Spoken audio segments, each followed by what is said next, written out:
This is about shining a light. They're not being accountable. They're not being transparent. A light on what we found in this report. We've read through the report. What do these 20 pages say? These 20 pages say that someone that's trusted to uphold the laws of the state of Colorado is a racist. He's out of control. A light on what was captured in a recording from a body-worn camera. Anyone else, in my opinion, that did what he did that day would no longer work at the CBI today. And a light on decisions made by senior leaders inside this office. I'm sad that we have to be here. I'm sad that I'm sitting in this chair. I'm thankful that you're asking the tough questions because there's no one else to do it. He's an informed source asking us to disguise his voice and his image. He fears retaliation. Why are you sitting in that chair? Because I didn't know another way that we could right the wrongs that are occurring at CBI. And he's not alone. Denver 7 Investigates has received a total of 4 emails and communications from knowledgeable sources demanding accountability. Their connections to CBI confirmed by our team. They don't want to talk about it. They want to cover it up and move on. Hi, Valentine. Sources say frustrations are boiling over, anger over how senior CBI leaders handled an investigation into this phone call between a female and a veteran CBI agent on Valentine's Day earlier this year. Just waiting on the SWAT team to get here. CBI agent Doug Pearson is in a state vehicle. Records show he inadvertently activated his body-worn camera.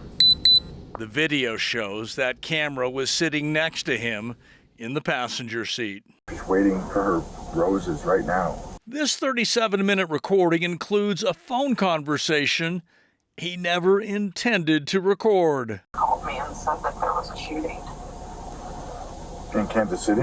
And what follows became the center of that 20-page internal affairs investigation. They have 22 victims at Research Hospital, 1 confirmed dead. She's informing Agent Pearson about the shooting in Kansas City, the shooting the day of the Chiefs Super Bowl parade. 1 minute and 15 seconds after learning of the shooting, Are you looking it up or? Yeah. Agent Doug Pearson, with no information about the shooters' identities, came to this conclusion. Let me guess. So in the recording, it's clear Agent Pearson says the effing N-word. Reaction. I think it's absolutely disgusting. It rolled off his tongue so quickly, so cavalierly. That language is never acceptable, let alone from a law enforcement officer. The body-worn camera continued recording. The phone call lasted another 3 minutes. During that time, Agent Pearson never apologized, explained, or retracted his decision to use the N-word in his assessment of the potential Kansas City gunman. I'm telling you right now, anyone else says that, except Chris Schaefer's best friend, they're fired. I promise. Chris Schaefer is the director of the Colorado Bureau of Investigation, the most powerful person in the state's top law enforcement agency. He oversees a staff of more than 330 employees, including Agent Doug Pearson. Is the relationship with Director Schaefer and Agent Pearson well known? It is well known. They make no effort to hide it.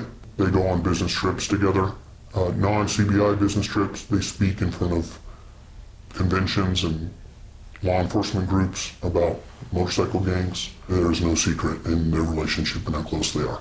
Denver 7 Investigates confirmed those statements in this Facebook posting from a few years back. It includes Doug Pearson's picture and specifically describes his working relationship with Chris Schaefer.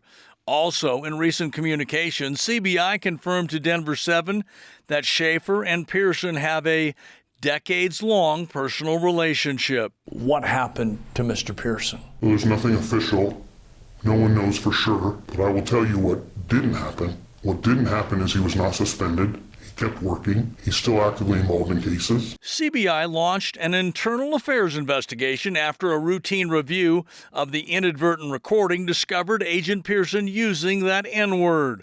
According to the report, Agent Pearson violated policy and told investigators using the word while representing CBI is horrible.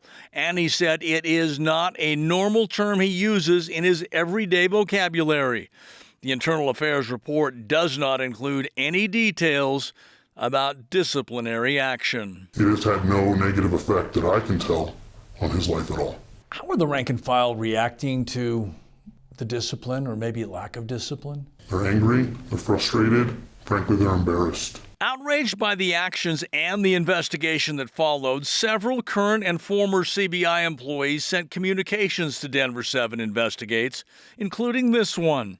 The hardworking men and women of CBI deserve better and should not be subject to the ugliness of Pearson and the message Director Schaefer is sending by protecting his close friend.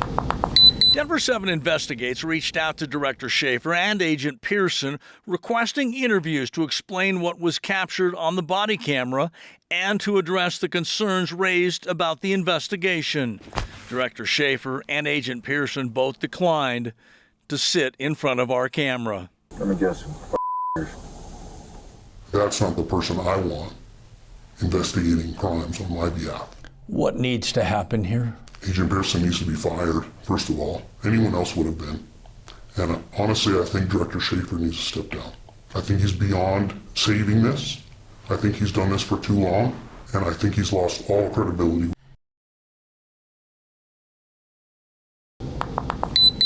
The idea of having a CBI agent on duty using this kind of language is obviously a great concern. Stan Garnett spent nearly a decade as Boulder's district attorney.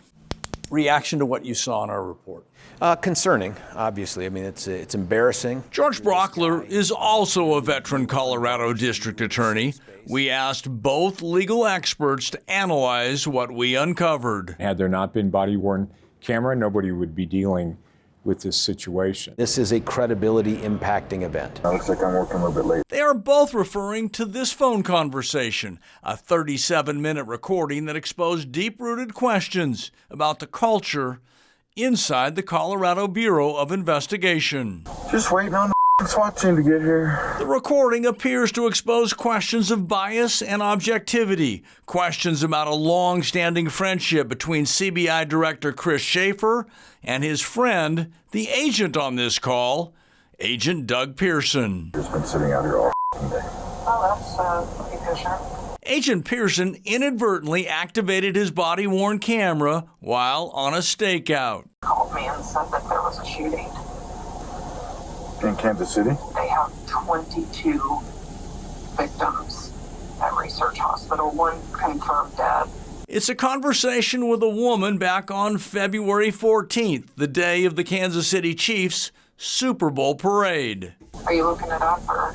Yeah. And what you are about to hear is the epicenter of this controversy. It comes 75 seconds after Agent Pearson learned of the shooting. Let me guess. Agent Pearson, with no information about the shooters' identities, came to that conclusion and used that word. Was captured on body-worn camera using a racial slur. That recording first aired on Denver 7 2 months ago. Someone that's trusted to uphold the laws of the state of Colorado is a racist. He's out of control. Since then, the leadership at CBI has been in damage control mode. This email from Director Schaefer to the entire staff included: the behavior in question was addressed swiftly and appropriately. And then this email from Schaefer's boss. It also attempted to lower the temperature, writing, "There's no excuse for this behavior." They're not being accountable. They're not being transparent. Multiple sources reached out to Denver 7 Investigates, sources inside and outside CBI. All requested to remain anonymous, all frustrated by the investigation into Pearson, the lack of transparency, and the overall response of CBI's leadership. Is the relationship with Director Schaefer and Agent Pearson well known? It is well known. They make no effort to hide it. They go on business trips together, non-CBI business trips. They speak in front of conventions and law enforcement groups about motorcycle gangs. There is no secret in their relationship and how close they are. And it's that close relationship between CBI's most powerful manager and a rank-and-file agent that has created a divisive culture, sources claiming a long history of Agent Pearson receiving preferential treatment. What needs to happen here? Agent Pearson needs to be fired, first of all. Anyone else would have been. And honestly, I think Director Schaefer needs to step down. I think he's beyond saving this. I think he's done this for too long. And I think he's lost all credibility. Which leads us to this letter and more questions from insiders, concerns we brought to Garnett and Brockler. I'm a big fan of CBI. I have worked with a lot of these guys and gals for many years. I think they do good work, but this is unacceptable. Officially, this is called a Brady letter. Law enforcement agencies are required to notify state district attorneys anytime an officer has demonstrated a pattern of bias in protected categories that include race, religion, ethnicity, and gender. That timeline is a lengthy timeline, a concerning timeline. Here's the timeline Garnett is talking about. It shows a delayed response that appears to support those concerns raised by our inside sources. Take a look. Agent Pearson said the N-word on February 14th. CBI concluded its investigation into the recording at the end of April. But the CBI did not send that Brady letter until the middle of October. Did not send the letter until 2 weeks after Denver 7 Investigates uncovered and reported on that recording. Let me guess. Why they didn't release this letter until 2 weeks after your story, I don't know, but it doesn't look good. And it looks worse when state statutes require law enforcement agencies to promptly notify district attorneys after incidents. In this case, the letters were sent 5 months after the CBI wrapped up its investigation. Would more than 5 months be prompt? No, I can't imagine anything that would take 5 months that could be defined as prompt in this circumstance. If an investigation is completed and they have come to a conclusion, prompt might be 5 hours, it might even be 5 days, but it cannot be 5 months. So 9 months after Agent Pearson said that word with the body camera recording, questions remain. Questions about preferential treatment in the investigation that followed, about CBI's actions after the recording became public, and questions about why Director Schaefer continues to decline requests to sit in front of our cameras and address those unresolved issues. Director Schaefer has declined to comment or explain or defend his actions against his friend. Does that concern you? I'm a Chris Schaefer fan, and if it's him making that decision, my advice to my friend would be, Chris, step up in front of the camera, do this thing, take your medicine, and let's move on, because that's what a leader does.